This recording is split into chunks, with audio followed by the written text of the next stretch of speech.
Voyage au centre de la Terre, chapitre 12. Nous étions partis par un temps couvert mais fixe. Pas de fatigante chaleur à redouter, ni pluie désastreuse. Un temps de touriste. Le plaisir de courir à cheval à travers un pays inconnu me rendait de faciles compositions sur le début de l'entreprise. J'étais tout entier au bonheur de l'excursionniste, fait de désir et de liberté. Je commençais à prendre mon parti de l'affaire. D'ailleurs, me disais-je, qu'est-ce que je risque ? De voyager au milieu du pays le plus curieux ? De gravir une montagne fort remarquable ? Ou pire, allez, de descendre au fond d'un cratère éteint ? Il est bien évident que ce scanusum n'a pas fait autre chose. Quant à l'existence d'une galerie qui aboutisse au centre du globe, pure imagination, pure impossibilité. Donc, ce qu'il y a de bon à prendre de cette expédition, prenons-le et sans marchander. Ce raisonnement à peine achevé, nous avions quitté Reykjavik. Hans marchait en tête d'un pas rapide, égal et continu. Les 2 chevaux, chargés de nos bagages, le suivaient sans qu'il fût nécessaire de les diriger. Mon oncle et moi, nous venions ensuite, et vraiment sans trop faire mauvaise figure, sur nos bêtes petites, mais vigoureuses. L'Islande est une des grandes îles de l'Europe. Elle mesure 1400 milles de surface et ne compte que 60 000 habitants. Les géographes l'ont divisée en 4 quartiers et nous avions à traverser presque obliquement celui qui porte le nom de pays du quart du sud-ouest, Fortgrund. Hans, en laissant Reykjavik, avait immédiatement suivi les bords de la mer. Nous traversions de maigres pâturages qui se donnaient bien du mal pour être verts. Le jaune réussissait mieux.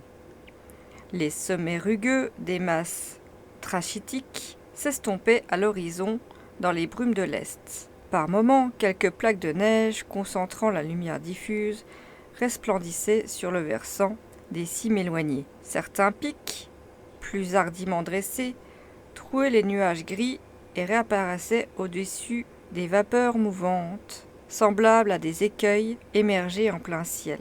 Souvent, ces chaînes de rocs arides faisaient une pointe vers la mer et mordaient sur le pâturage, mais il restait toujours une place suffisante pour passer. Nos chevaux, d'ailleurs, choisissaient d'instinct les endroits propices sans jamais ralentir leur marche. Mon oncle n'avait pas même la consolation d'exciter sa monture de la voix ou du fouet. Il ne lui était pas permis d'être impatient. Je ne pouvais m'empêcher de sourire, en le voyant si grand sur son petit cheval, et comme ses longues jambes rasaient le sol, il ressemblait à un centaure à 6 pieds. « Bonne bête, disait-il. Tu verras, Axel, que pas un animal ne l'emporte en intelligence que le cheval islandais. Neige, tempête, chemin praticable, rochers, glaciers, rien ne l'arrête. Il est brave, il est sobre et il est sûr. Jamais un faux pas, jamais une réaction qu'il se présente, quelques rivières, quelques fjords à traverser. Et il s'en présentera, tu le verras, sans hésiter, se jeter à l'eau comme un amphibie et gagner le bord opposé. Mais ne le brusquons pas, laissons-le agir, et nous verrons. Et nous ferons l'un portant l'autre nos 10 lieues par jour. Nous, sans doute, répondis-je, mais le guide. Oh, il ne m'inquiète guère. Ces gens-là, cela marche sans s'en apercevoir. Celui-ci se remue si peu qu'il ne doit pas se fatiguer. D'ailleurs, au besoin, je lui céderai ma monture.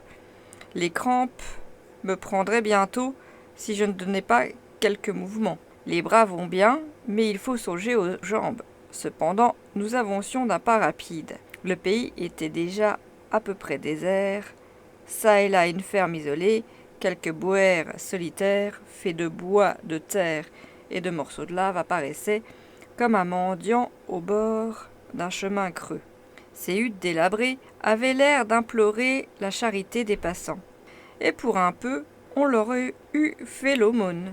Dans ce pays, les routes, les sentiers même manquaient absolument, et la végétation, si lente qu'elle fût, avait vite fait d'effacer le pas de rares voyageurs. Pourtant, cette partie de la province, située à 2 pas de la capitale, comptait parmi les portions habitées et cultivées de l'Islande. Qu'étaient alors les contrées plus désertes que ce désert? Un demi-mile franchi, nous n'avions encore rencontré ni un fermier sur la porte de sa chaumière, ni un berger sauvage paisant un troupeau moins sauvage que lui. Seulement quelques vaches et des moutons abandonnés à eux-mêmes. Que seraient donc les régions convulsionnées, bouleversées par des phénomènes éruptifs, nés des explosions volcaniques et des commotions souterraines? Nous étions destinés à les connaître plus tard, mais, en consultant la carte d'Olson, je vis qu'on les évitait en longeant la sinueuse lisière du rivage. En effet, le grand mouvement plutonique s'est concentré surtout à l'intérieur de l'île. Là, les couches horizontales de roches superposées appelées traps en langue scandinave, les bandes trachytiques, éruptions de basalte, de tuf et de tous les conglomérats volcaniques, les coulées de lave et de porphyre en fusion ont fait un pays d'une surnaturelle horreur. Je ne me doutais guère alors du spectacle qui nous attendait à la presqu'île de Snæfell, où ces dégâts d'une nature fougueuse forment un formidable chaos. 2 heures après avoir quitté Reykjavik, nous arrivions au bourg de Gufunes, ou église principale. Il n'offrait rien de remarquable. Quelques maisons seulement, à peine de quoi faire un mot de l'Allemagne. Hans s'y arrêta une demi-heure. Il partagea notre frugal déjeuner, répondit par oui et par non aux questions de mon oncle sur la nature de la route, et lorsqu'on lui demanda en quel endroit il comptait passer la nuit, « Gardar », dit-il seulement. Je consultai la carte pour savoir ce qu'était Gardar. Je vis une bourgade de ce nom sur les bords du Valjord, à 4 milles de Reykjavik. Je le montrai à mon oncle. 4 miles seulement, dit-il. 4 miles sur 22 ? Voilà une jolie promenade. Il voulut faire une observation au guide, qui, sans lui répondre, prit la tête des chevaux et se remit en marche. 3 heures plus tard, toujours en foulant le gazon décoloré des pâturages, il fallut contourner le Kollafjord, détour plus facile et moins long qu'une traversée de ce golfe. Bientôt nous entrions dans un lieu de juridiction communale nommé Esbjerg, et dont le clocher eût sonné midi si les églises islandaises avaient été assez riches pour posséder une cloche. Mais elles ressemblent fort à leurs paroissiens, qui n'ont pas de montre et qui s'en passent. Là, les chevaux furent rafraîchis. Puis, prenant par un rivage resserré, entre une chaîne de collines et la mer, ils nous portèrent d'une traite à Ólafskirkja de Brangtar et 1 miles plus loin à Saurbøur. Annexia, église annexe, située sur la rive méridionale du Javljord. Il était alors 4 heures du soir. Nous avions franchi 4 miles. Le fjord était large en cet endroit d'1 demi-mile. Au moins, les vagues déferlaient avec bruit sur les rocs aigus. Ce golfe s'évasait entre des murailles de rochers, sorte d'escarpe à pic, haut de 3000 pieds et remarquable avec ses couches brunes qui séparaient des lits de tuf d'une nuance rougeâtre. Quelle que fût l'intelligence de nos chevaux, je n'augurais pas bien de la traversée d'un véritable bras de mer opéré sur le dos d'un quadrupède. S'ils sont intelligents, dis-je, ils n'essayeront point de passer. En tout cas, je me charge d'être intelligent pour eux. Mais mon oncle ne voulait pas attendre. Il piqua des 2 vers le rivage.